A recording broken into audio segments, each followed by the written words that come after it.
Hello everyone, welcome back to Tourism Promotion Services 2. Our lesson 2 in this subject is all about food and beverage services. Let us discuss the scope of food and beverage services, or F&B. The food and beverage services are part of the hospitality industry or the accommodation sectors of the tourism industry. This aspect of hospitality encompasses all food and drinks related services and the treatment of guests and strangers. This covers the provision of food and beverage away from one's home. The scope of food and beverage is large in coverage as it includes any and all establishments selling and serving food. So unlike hotel rooms, F&B services are availed not only by the tourists visiting a locality but also by local residents who choose to eat a meal away from home. In this lesson, we are going to identify and discuss the different types of food service operations. So first, we have bistro. It is a small establishment with a cozy setting with cluttered, homey decor and friendly casual staff. So it is known for some special dishes which earn it a reputation. Brasserie. This is a semi-large sized establishment with a long bar table where people can sit and generally be served one-plate items. On some occasions, formal meal settings may also be served, and the service staffs wear traditional waiters' uniforms. Coffee shop. So this is very common to us, especially those who loves coffee, and it is similar to a brasserie style operations, often with a theme and serves light meals available all day, from breakfast to dinner. So literally, coffee is the most common beverage, but other coffee shops offer few teas and of course fruit juices. First class restaurant or fine dining restaurant. This is usually a formal dining restaurant with elegantly set tables and a full array of cutleries laid out for the guests' use. Given the setting, of course, the pricing is also expensive. If we have fine dining restaurant, we also have restaurant. Yes, restaurant and period. This is a generic title, covers a wide area of food service where the atmosphere is lighter or busier, but still the table service is provided. And oftentimes, the type of food served falls under a specific cuisine. We also have hotel restaurant.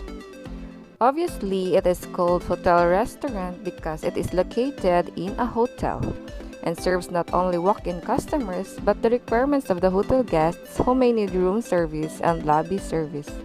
So hotel restaurant can be any other type of restaurant like fine dining or international or themed restaurant as long as it is located in a hotel. International restaurants. So these are restaurants that offer food choices of certain ethnic origin outside of one's own country. For example, in the Philippines, we have a lot of restaurants who offer Indian food, Spanish food, Japanese food, or Korean food. So those restaurants are called international restaurants. Themed restaurants. So these are the restaurants that not only serve the food of certain ethnic origins, but also they furnish and decorate the establishment to give a feeling that will really match the type of the cuisine being served. And sometimes the decor alone may be theme, but the food served may be unrelated. So an example of this is a restaurant with a jungle decoration or a jungle theme, but the food that is being served in that restaurant is just a regular Filipino foods. International destination restaurants. These are often the Michelin-starred fine dining restaurants where the ambience, personality, cuisine, beverage, and service go an extra mile beyond fine dining. So, if a restaurant is rated with a Michelin star, that means that the cuisine served in this restaurant is considered a gastronomical experience, expensive but worth the value one pays for. A Michelin star is the ultimate hallmark of culinary excellence. It is awarded to restaurants judged to be of a particularly high standard. So, visiting such establishments is visiting a destination on its own. So, that is why it is called international destination restaurants. Health food and vegetarian restaurants. Going vegan is a growing fad, along with choosing to eat healthy and organic options. Especially in this time, we are facing pandemic, so we should eat healthful foods. And maybe we could try this type of restaurants and become a vegetarian even for just a day. Why not? Cafeteria. So this is very common because this is normally found in academic institutions like EDSCO, and this is what we usually call pangmasa because of its price. It's cheaper than any other type of food service, and the concept of cafeteria is very simple.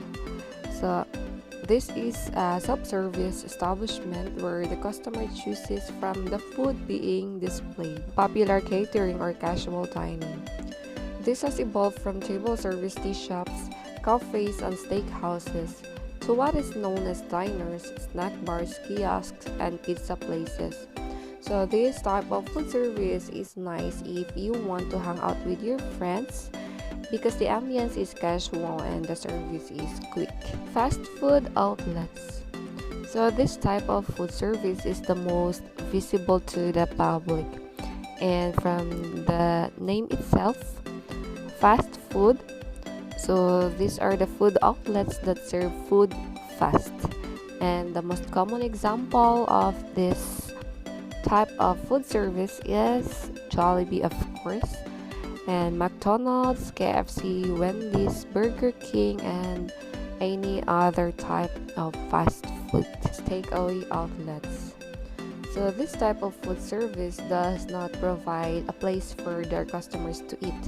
So it is assumed that the food is served fast and packed ready for the customer to bring home. And in our country, takeaway outlets are more commonly called takeout counters. And oftentimes, fast food and popular catering, they also provide takeaway counters for their customers who are in a hurry. So those are the general types of food service. So now let us discuss the different classes and contents of a menu. So generally we have two classes of menu. First we have table d'hote, and the second is the a la carte menu. So let us start with table d'hote, or this is also called as table of the host menu. This class of menu is also known as menu du jour.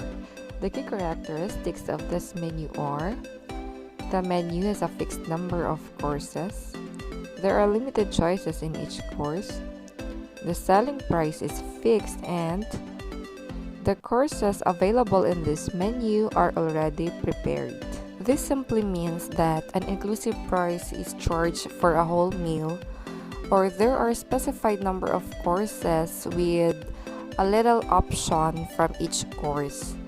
And this type of menu can be offered for breakfast, lunch, or dinner. And sometimes this type of menu is also offered with a la carte menu. If you can see in our example, this is a 3-course dinner worth of $35. You're given there 3 main course, so there is no option. And this $35 3-course dinner comes with a starter and a dessert. You can have all of the food in this menu for $35. So there is a fixed price for a fixed number of courses.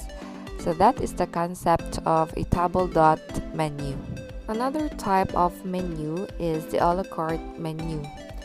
This type of menu is called from the card because the guests read through the menu card to identify the choices of food which they want to order.